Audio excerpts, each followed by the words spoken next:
Hello friends, IGNOU ഫോക്കസിലേക്ക് എല്ലാവർക്കും സ്വാഗതം. ഇഗ്നോയിലെ exam registration ഇന്നലെ മുതൽ സ്റ്റാർട്ടായിട്ടുണ്ട്. എക്സാമിൻ്റെ ഡേറ്റ് ഷീറ്റൊക്കെ വന്നിട്ട് കുറച്ച് ദിവസമായി. ജൂണിലാണ് എക്സാം സ്റ്റാർട്ടാവുന്നത്. അപ്പോൾ നമുക്കിന്ന് എക്സാമിന് നമുക്ക് എങ്ങനെ അപ്ലൈ ചെയ്യാമെന്ന് നമുക്ക് നോക്കാം. ഫോണിലൂടെ ആണെങ്കിലും ലാപ്പിലൂടെ ആണെങ്കിലും അല്ലെങ്കിൽ അക്ഷയ സെൻറ്റർ പോവാതെ നമുക്ക് സ്വന്തമായിട്ട് എങ്ങനെ നമുക്ക് എക്സാം ആപ്ലിക്കേഷൻ ഫിൽ ചെയ്യുന്നതെന്ന് നോക്കാം. നിങ്ങൾ ഈ വരുന്ന ജൂണിൽ എക്സാം എഴുതണമെന്ന് വിചാരിക്കുന്ന ഒരാളാണെങ്കിൽ എന്തായാലും ഇപ്പോൾ എക്സാം രജിസ്ട്രേഷൻ ചെയ്യേണ്ടതായിട്ടുണ്ട്. നിങ്ങൾ മുമ്പ് ഡിസംബർ സെക്ഷനിലാണ് മറ്റേ എക്സാം എഴുതിയിട്ട് ഫെയിലായവർക്കോ അല്ലെങ്കിൽ മുമ്പ് അപ്ലൈ ചെയ്തിട്ട് എക്സാം എഴുതാൻ പറ്റാത്തവർക്കോ അങ്ങനെ ആർക്ക് വേണമെങ്കിലും ഈ എക്സാം എഴുതാവുന്നതാണ്.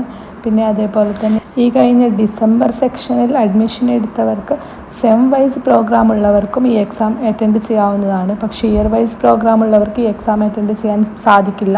അവർക്ക് ഇനി വരുന്ന ഡിസംബറിൽ മാത്രമേ എക്സാം എഴുതാൻ സാധിക്കുള്ളൂ. മാർച്ച് 14 മുതൽ ഏപ്രിൽ 20 വരെയാണ് ഇപ്പോൾ വന്നിട്ടുള്ള നിലവിലുള്ള ഡേറ്റ് എന്നത്. എക്സാം ആപ്ലിക്കേഷനെ ഫിൽ ചെയ്യാനുള്ള ഡേറ്റ് എന്നത് ഏപ്രിൽ 20 വരെയാണ്. പിന്നെ അതേപോലെ തന്നെ എക്സാം രജിസ്ട്രേഷൻ ചെയ്യുന്നത് വളരെ ഈസിയുള്ളൊരു കാര്യമാണ് ഫോണിലൂടെയൊക്കെ.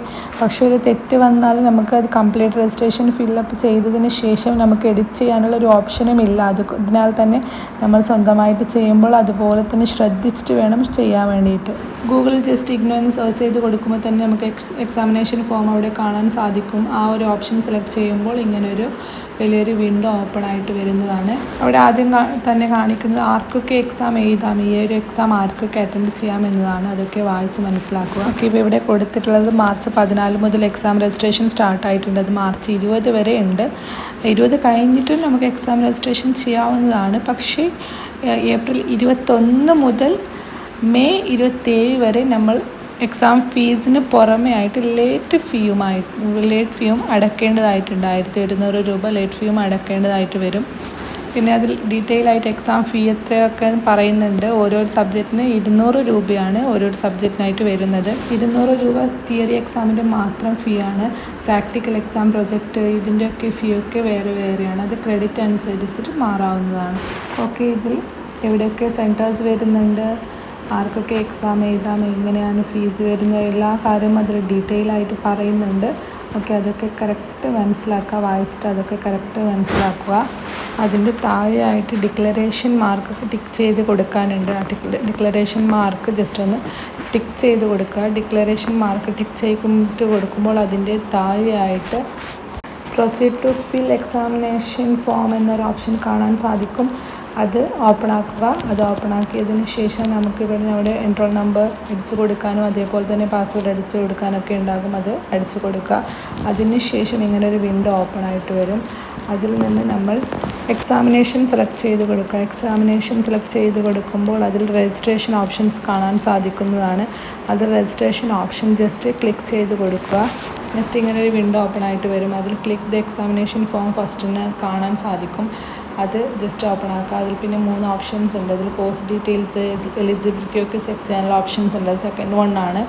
ഓക്കെ, നമുക്ക് ഫസ്റ്റ് ഇപ്പോൾ എക്സാമിനേഷൻ ഫോം ഫിൽ ചെയ്യേണ്ടതായിട്ടുള്ളത് കൊണ്ട് നമുക്ക് എക്സാമിനേഷൻ ഫില്ലിംഗ് ഓപ്ഷൻ സെലക്ട് ചെയ്യാം. ഫസ്റ്റത്തെ ഓപ്ഷൻ സെലക്ട് ചെയ്യുക.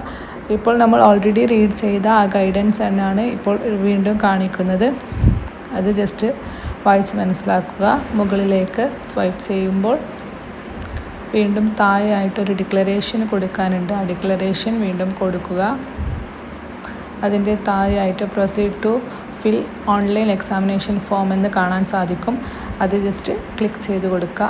അത് ക്ലിക്ക് ചെയ്യുമ്പോൾ നമ്മൾ ഓൾറെഡി നമ്മുടെ അഡ്രസ്സ്, ID കാർഡിലൊക്കെ അവിടെ കാണാൻ സാധിക്കും. എന്നിട്ട് നമ്മൾ റീജിയണൽ സെൻറ്റർ സെലക്ട് ചെയ്ത് കൊടുക്കുക. റീജിയണൽ സെൻറ്റർ സെലക്ട് ചെയ്തതിന് ശേഷം സ്റ്റഡി സെൻറ്റർ സെലക്ട് ചെയ്ത് കൊടുക്കുക. നെക്സ്റ്റ് ഓപ്ഷൻ നമുക്ക് എന്തെങ്കിലും ഡിസബിലിറ്റി ഉണ്ടോ എന്നാണ്. അത് ഇല്ലെങ്കിൽ നോട്ട് ആപ്ലിക്കബിൾ കൊടുക്കുക.